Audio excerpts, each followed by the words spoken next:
Okay, tomorrow we're going to make some venison parmesan, and just want to talk about a couple things. First of all, I could just eat venison sliced, a little butter in the pan, and that's it. But when you have a lot of venison and you want to make different types of meals for your family, try different things. The pulled venison recipes I have, and what we're going to do now is just discuss some tenderizing and how we're going to prep this for tomorrow for the parmesan. Okay, what we have here is a hind quarter roast.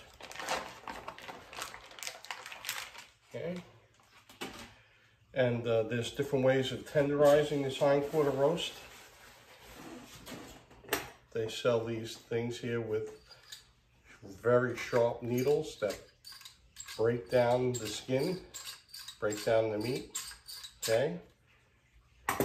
You have a tenderizing hammer, which you could lay the cutlets down with saran wrap and use the flat end so you don't cut up the saran. Pound them flat, flip them over, pound them.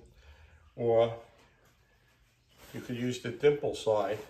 What I do is I put paper towels around so you don't get it splattering, and hammer it, carefully hammer it down, and this penetrates the skin, breaks it down, and flattens it out too. But the newest thing I have is this Weston cuber to make cube steaks, and it works really well, and that's what I'm going to be using. Okay, this roast is still a little bit frozen, but look, drop it in. Okay, and it makes slices, and I'm going to drop it in this way, and it makes nice cube slices. See if you can see the cubes. Really breaks it down nice. Okay, and some people may not like, in your family, may not like the taste of venison. And what you do is, here, look, I have a bowl of this cubed venison. Okay, it's all cubed already. And what you do is, the night before, you could do this with whatever you do with the cutlets to tenderize them. You could add milk to the bowl. Okay. And by tomorrow morning, that milk will look like strawberry quick. And then what you do is rinse it, and it takes a lot of the blood out, and the enzymes break down the meat a little bit. And then you could rinse it off, and you could do whatever you want with it. You could, once it's rinsed, you could even, soak in a little Italian dressing, cook it on the grill, do whatever you want. But like I said, this is going to be rinsed tomorrow and breaded, and we're going to make venison parmesan. So I just want to discuss a few of these tenderizing tools that you have, right? Just remember, you gotta use the flat side if you cover it up with the saran, so don't spray all over. And then if you use the dimple side, I put paper towels around it, and it breaks down the meat. Okay, this works really well too. Stab it 1,000 times, all kinds of directions, flip it over. And just be careful when you rinse it, rinse it with soap and water. Make sure there's nothing here. Don't stab yourself, okay? Be very careful with this. This could hurt you, okay? And then let it dry. But make sure whatever you use a lot of soap and water to get rid of the bacteria, okay? So that's all I want to show you. I'm going to finish cubing these, and then tomorrow we're going to make the, the venison parmesan.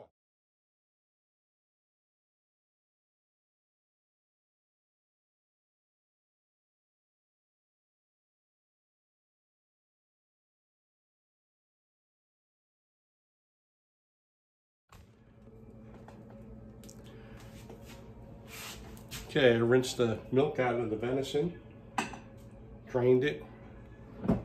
Okay, we got some egg wash, flour, panko breadcrumbs. Oil's heating up, should be ready to go. I'm going to dip it in the egg.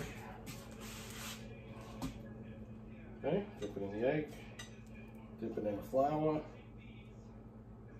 dip it in the egg, dip it in the panko. Okay, we always take a little bit of this and put it in. So when it starts to bubble, starts to fry, then we know it's good. Okay, so meanwhile I'm going to prep some of these. Here we go. Egg, flour, egg, panko.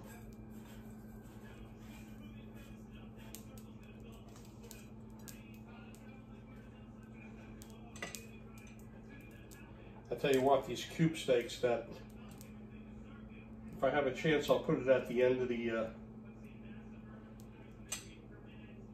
Venison Parmesan video. I'll put it at the end of this video.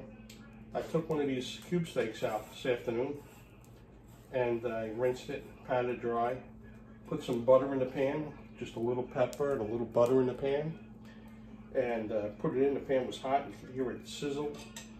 I took it out, cut it. It was so tender and delicious. It was unbelievable. So this Wetson Cuba that I bought, I really like it. You know, it's just something else to do with these hindquarters. Okay, I'm going to do one more. I'm going to put them in.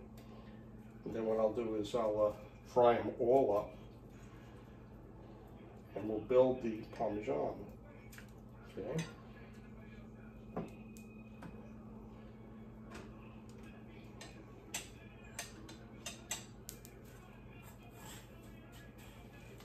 Okay, can you see in here? Let's see.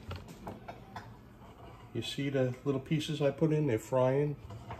Okay, they're bubbling, they're frying. Okay, okay, that means it's time to put these in. Make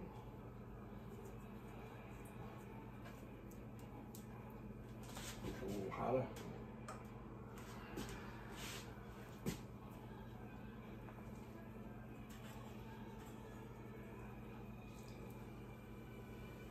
And what I found was when you double dip these, don't do too many. It's better to make a pan full, you know, what you think it'll be a pan full, and put them in so they don't get soggy. Okay.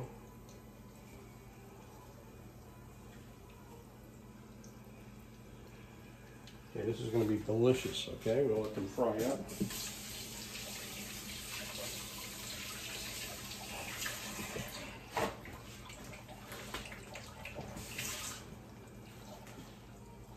Okay, what I'll do is, as these are frying up, you let them go for a while, you look at the edges, you see they start cooking a little bit, you lift it up.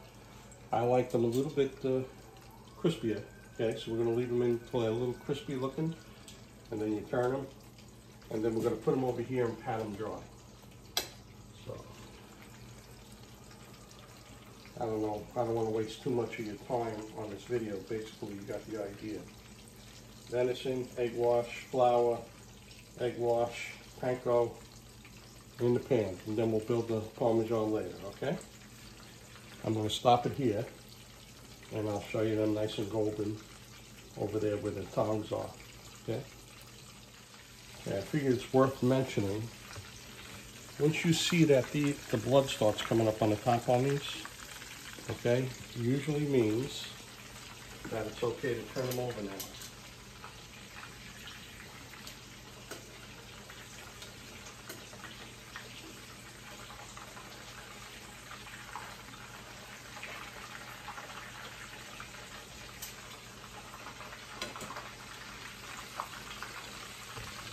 Okay, they're starting to get golden brown.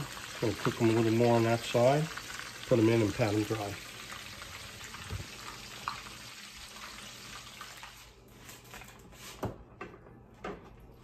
Okay, we got a nice platter of cutlets.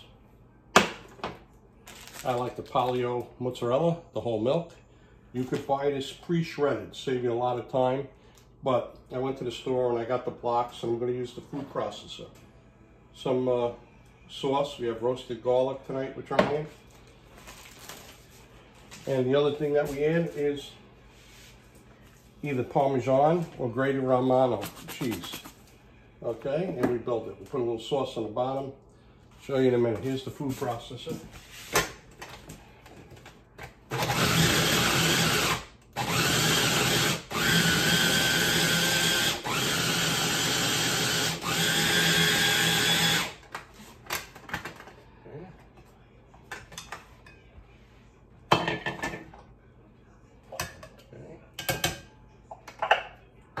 Figure I'd show you that. I'll grind the rest of the cheese, and we'll build it. Okay, here we go. Put some sauce in the bottom of the pan here. Okay, spread it around. Start laying in the cutlets.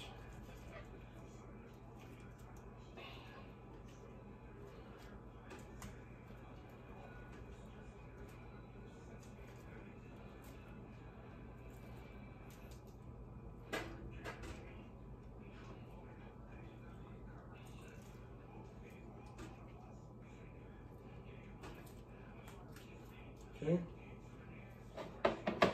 Put a little sauce on top.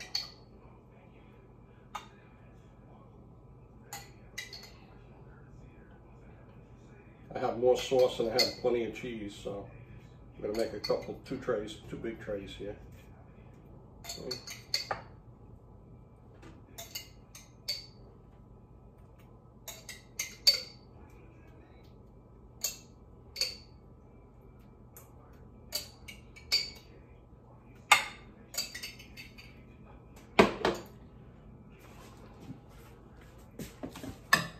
Okay, look, we got the nice sauce on top there, some mozzarella.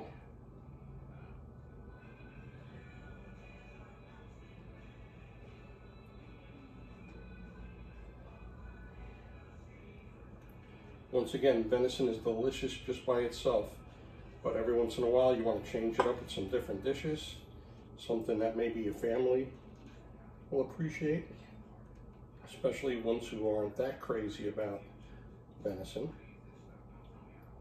They may turn them on to it and like it. Okay.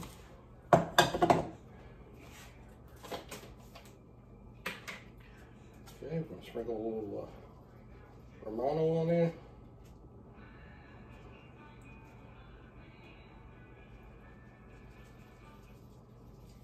Okay. One more thing I'm going to do.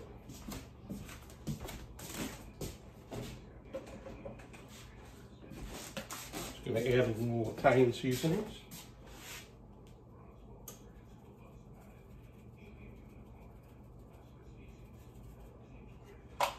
Okay, I'm going to make the other tray, and then we're going to put it in.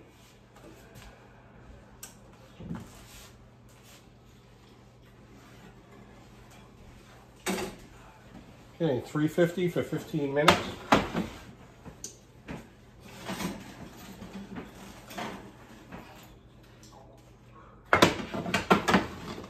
I was going to make pasta, but there's so much of this, I figure we'll just eat this tonight. Okay, looks pretty good, don't it?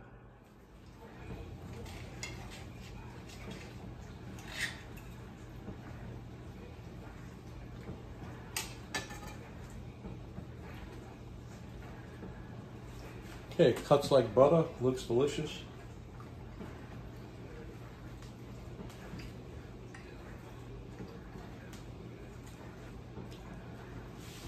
Absolutely incredible. So if you want to make this for your family, I guarantee they enjoy it. What I did was earlier, I took one of the cube steaks that I had, soaking in the milk, rinsed it, cooked it in the pan this morning with a little butter and a little pepper, that's it. And I'm going to add that video on here just to show you how tender, how delicious these venison roasts are when you cube them. So I'm going to add that little video on. And once again, if you like the video, give it a like and subscribe to the channel. You can watch more recipes and traditional archery. Thank you. This is a cube steak that went through the Western Cuba cube steak maker. And just put a little butter, salt, pepper. Let it cook a little.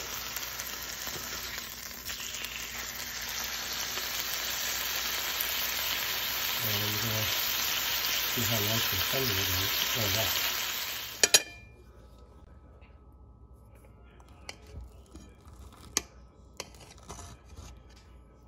Okay, it looks good.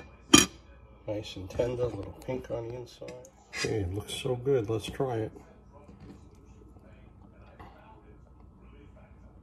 Nice.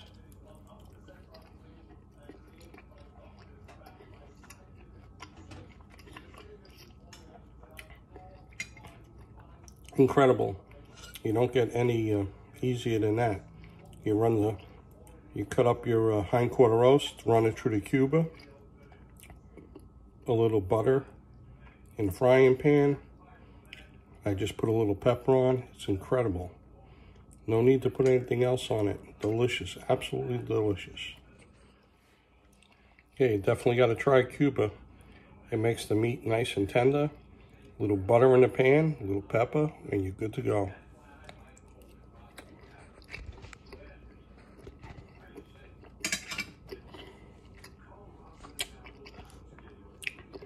Absolutely delicious.